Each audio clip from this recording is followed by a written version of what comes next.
Baik, Assalamualaikum warahmatullahi wabarakatuh. Kami dari kelompok yang beranggotakan Dimas Rian Maulana, Bayu Aji Trisa Songko, dan saya sendiri Raffian Diawi Hasani akan mempresentasikan tugas yang berjudul implementasi metode Deep Autoencoder untuk deteksi anomali suara pada mesin pompa. Nah, langsung saja ke videonya. Oke, langsung saja. Di shell pertama, ini tujuannya untuk memastikan dataset sudah tersedia dalam bentuk file audio sebelum digunakan. Nah, di sini berbasis path, path yang lalu ditujukan di sini ada zipnya ya, zipnya. Sistem ada akan mengecek apakah file .wav ini itu sudah pada folder ekstraksi. Nah, kalau belum bakal diekstrak. Nah, ini tuh biar tidak terekstrak ulang lah, ya kan? Sudah berhasil. Selanjutnya di sini ada routing. Nah, buat bahasanya menentukan lokasi root lah. Karena ini kan bersifat berlapis datanya soalnya. Nah, di sini sudah teroutput lah rootnya. Nah, ini tuh melalui subfolder train ya sama tes. Nah, nih train dan tes gitu. Selanjutnya ada cek struktur data. Nah, ini digunakan untuk memverifikasi bahwa audio dapat terbaca dengan benar. Nah, kami di sini semua file WAV ini itu di-train dan dites ke Gloop ini.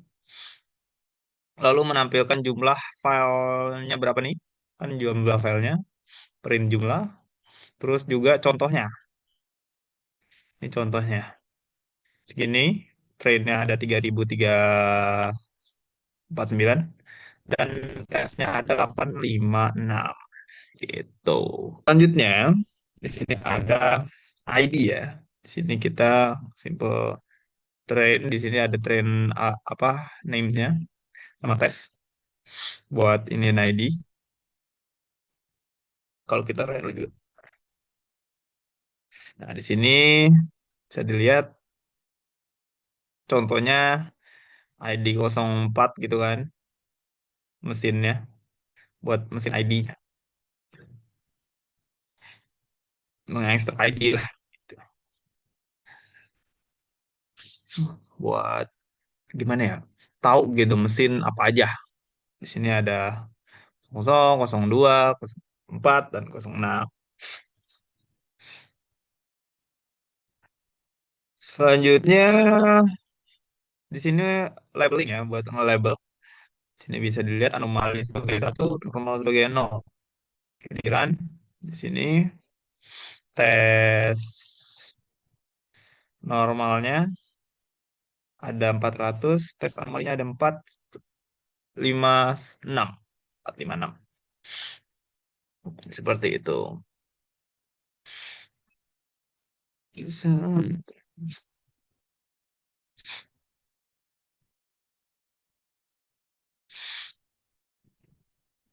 Selanjutnya di sini ada set mesin ID. Nah, di sini kita mesin mana nih gitu kan. Di sini kita pakai mesin 4 target mesin 4. Nah, itu setiap mesin itu akan beda ya.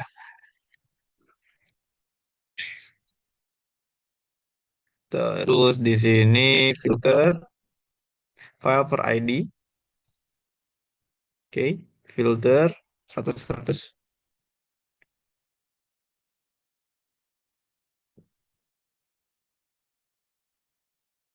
100 100 seperti itu. Intinya di shell ini memfilter lah data train agak, train dan tes agar hanya mencakup file dari 04 ini ya. 04 itu. Setelah itu dicek kembali distribusi label normal anomali khusus untuk mesin guna memastikan data valid dan siap digunakan untuk pelatihan serta evaluasi model. Oke. Jadi pada sel ini mengimport library utama NumPy untuk komputasi array, Librosa untuk audio processing, dan TensorFlow untuk membangun metode autoencoder. Selanjutnya yaitu sel berikutnya adalah fungsi load dan logmail. Di sel ini kami menetapkan parameter processing sample rate 16 kHz, durasinya 10 detik, dan mail spektrogramnya 64 bins. Dari fungsi load audio fixlen ini memastikan setiap audio panjangnya sama dengan cara padding atau trimming. Lalu untuk fungsi logmail mengubah audio menjadi logmail spektrogram lalu dinormalisasi per sampel agar skala fiturnya stabil.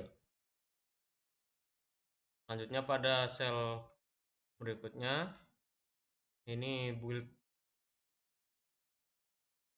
train.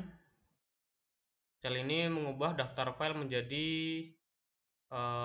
dataset fitur, dan built-in dipakai untuk train karena train hanya berisi normal, sedangkan build xy dipakai untuk tes karena kami butuh label untuk evaluasi. Selanjutnya pada sel split train. Di sel ini kami membagi data normal menjadi train dan validation dengan rasio 80:20. Validation dipakai untuk menghitung file R sebagai referensi penentuan threshold. Selanjutnya ini akan dijelaskan oleh teman saya. Terima kasih. Oke, selanjutnya kami membangun autoencoder, melatihnya dengan data normal lalu menghitung anomali, skor, dan evaluasi. Pada sel ini kami membangun model autoencoder karena dense butuh input satu dimensi. Spektrogram kami flatten menjadi input dim sama dengan n mels dikali t frames. Model encoder menekankan dimensi sampai bottleneck, latent dim, lalu decoder merekonstruksi kembali. Loss yang dipakai MSE karena kita mengatur error rekonstruksi berikut, dan berikut adalah run dari sel tersebut. Selanjutnya ke sel train model. Di sel ini kami melatih model. Input dan targetnya sama karena autoencoder belajar merekonstruksi data normal. Kami pakai early stopping agar training berhenti ketika file loss tidak membaik dan menggunakan bobot terbaik. Dan outputnya sebagai berikut. Harapannya file loss turun atau stabil. Kalau naik terus berarti model belum belajar baik atau data masih noisy. Selanjutnya yaitu pada sel ini reconstruction error. Di sel ini kami menghitung anomali scroll berupa reconstruction error. File R dihitung pada validation normal. Kemudian tes R dihitung pada tes yang berisi normal dan anomali. Semakin tinggi error, maka semakin besar kemungkinan anomali. Dan berikut adalah hasil run di sel itu. Selanjutnya yaitu cell tuning threshold dengan presentil. Pada sel ini kami mencoba beberapa threshold dan presentil distribusi file R. Untuk tiap threshold, kami hitung precision, recall, dan F1 terhadap test set serta melihat TP atau true false, FP, TN, dan FN. Ini menunjukkan trade-off threshold yang rendah biasanya recall tinggi, tetapi FP juga tinggi. Untuk berikut adalah hasil dari run sel tersebut. Bisa dilihat untuk menentukan threshold kami tidak memilih angka secara asal. Karena model autoencoder hanya dilatih pada data normal, maka nilai var dari validation normal menggambarkan tentang error yang wajar untuk kondisi normal. Kami melakukan tes beberapa threshold untuk model kami. Dan di sini kami memilih 0,1476. Kenapa kami memilih threshold yang 0,1476? Karena pada nilai ini dapat trade-off yang paling sesuai untuk model kami. Di sini bisa dilihat recall yang tinggi, sehingga anomali jarang terlewat, sementara precision masih dalam batas yang bisa diterima. Dengan kata lain, kami lebih memilih lebih banyak alarm dibanding anomali yang tidak terdeteksi. Karena pada konteks maintenance, melewatkan anomali akan lebih berisiko.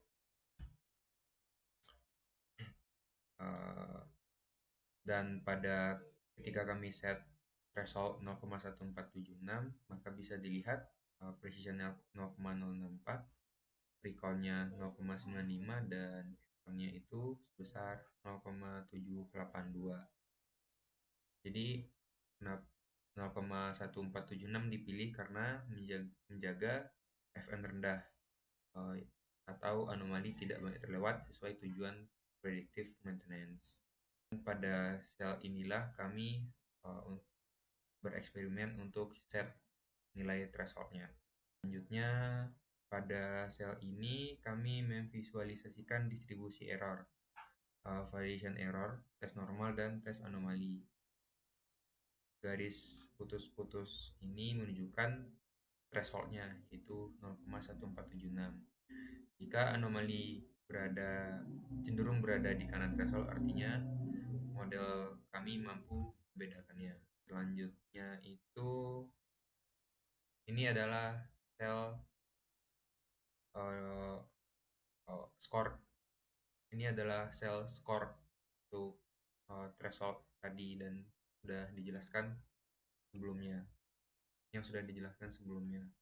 Dan bisa dilihat di sini ada confusion matrixnya. Untuk TN itu 52, FP 48, FN 5, dan TP itu 95. TN itu yaitu normal terdeteksi normal, FP itu normal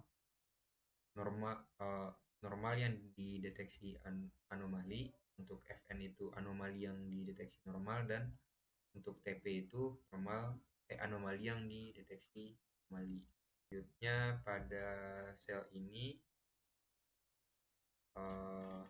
kami membuat fitur upload file WAV. Di sini file akan diupload dan disimpan ke dalam folder upload WAV. Lalu diproses dengan processing yang sama seperti training. Kemudian di sini model sudah bisa menentukan apakah file tersebut anomali atau normal.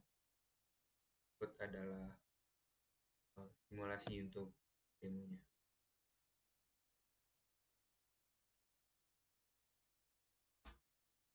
Nah, di sini kita bisa memilih beberapa file.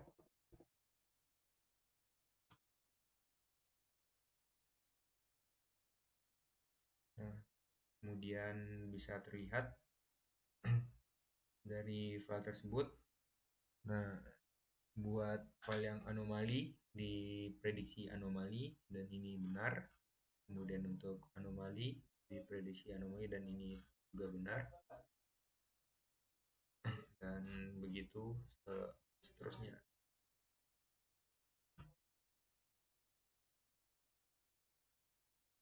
Nah, kemudian Kemudian pada sel ini hasil rekapnya, yaitu yang menghitung beberapa file demo yang tadi diupload. Di sini bisa dilihat tadi diupload sebanyak 14 file dan tidak ada prediksi yang salah.